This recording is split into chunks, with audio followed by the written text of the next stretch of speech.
Dunia tengah dihadapkan pada tantangan dalam mengurangi emisi gas metana demi mencapai target nol emisi karbon atau net zero emission. International Energy Agency (IEA) mencatatkan emisi metana di seluruh dunia mencapai 580 juta ton pada 2022.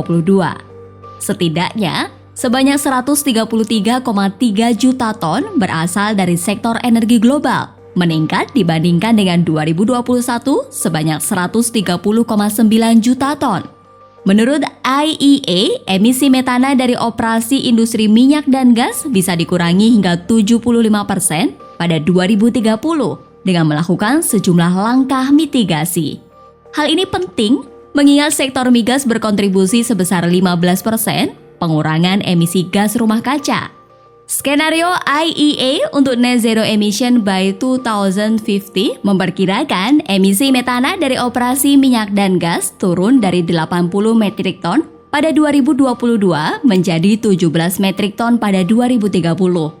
Untuk mengejar target itu, setidaknya memerlukan investasi sekitar 75 miliar US dollar hingga 2030 untuk mencapai pengurangan emisi. Investasi yang diperlukan untuk membiayai mitigasi di fasilitas hulu migas dengan estimasi 50 miliar US dollar dan operasi hilir senilai 20 miliar US dollar. Adapun kontribusi investasi didatangkan dari negara-negara berpenghasilan tinggi senilai 34 miliar US dollar.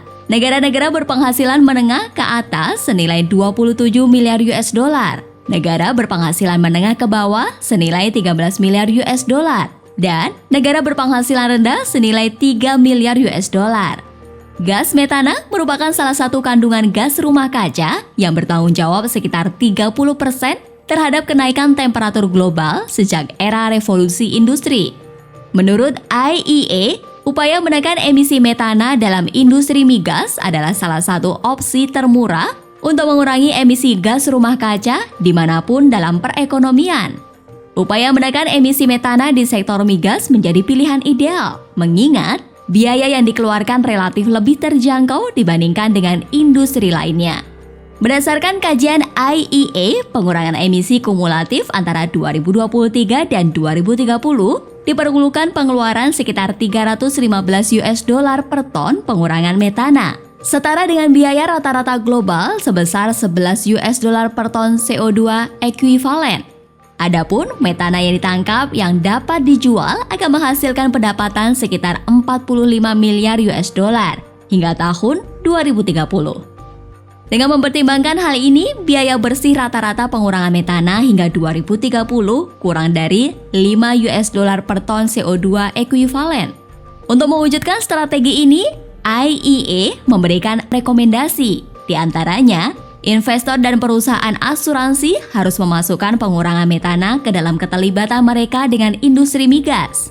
Selain itu, komitmen baru diperlukan dari pemerintah, industri, dan filantropi untuk mengisi kesenjangan pembiayaan. Mengacu kajian yang diidentifikasi dalam laporan ini, diperlukan setidaknya 15 miliar US dollar hingga 20 miliar US dollar untuk membantu negara-negara berpenghasilan rendah dan menengah. Lalu bagaimana upaya industri migas menekan emisi menuju net zero emission 2050? Kementerian ESDM telah menetapkan Peraturan Menteri ESDM Nomor 2 Tahun 2023 tentang penyelenggaraan, penangkapan, dan penyimpanan karbon, serta penangkapan, pemanfaatan, dan penyimpanan karbon pada kegiatan usaha hulu migas.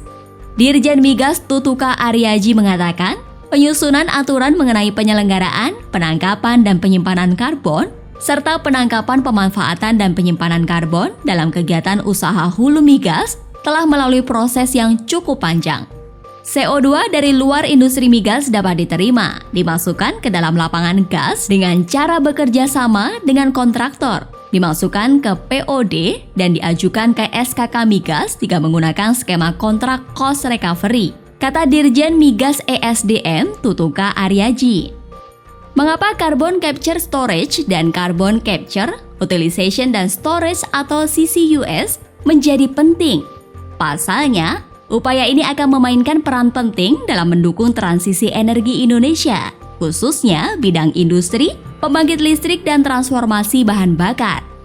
Dalam roadmap Net Zero Emission, aplikasi CCUS dimulai pasca tahun 2025 dengan jumlah CO2 capture diperkirakan 6 juta ton CO2 per tahun pada 2030 dan mencapai sekitar 190 juta ton CO2 per tahun pada 2060.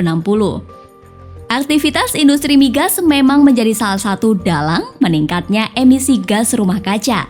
Berdasarkan hitung-hitungan Kementerian ESDM, proyeksi puncak gas rumah kaca sekitar 44 juta ton CO2 ekuivalen pada 2030. Seiring upaya peningkatan produksi untuk mencapai target 1 juta BOPD dan 12 BSCVD.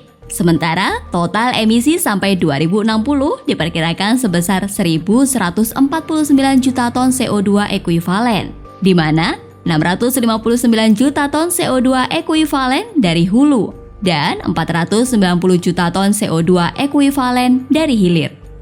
Saat ini, dicanangkan 15 proyek CCS atau CCUS. Sayang, semuanya masih dalam tahap studi dan persiapan, padahal sebagian ditargetkan untuk mulai beroperasi sebelum 2030.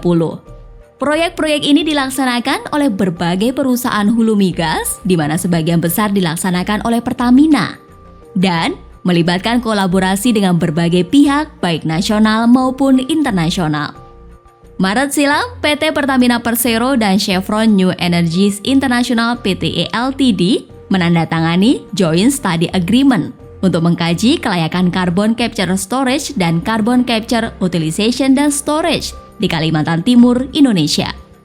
Kita nantikan ada kesepakatan dan komitmen nyata lainnya untuk menekan emisi karbon. Sudah tentu tidak sekedar penandatanganan kesepakatan studi bersama.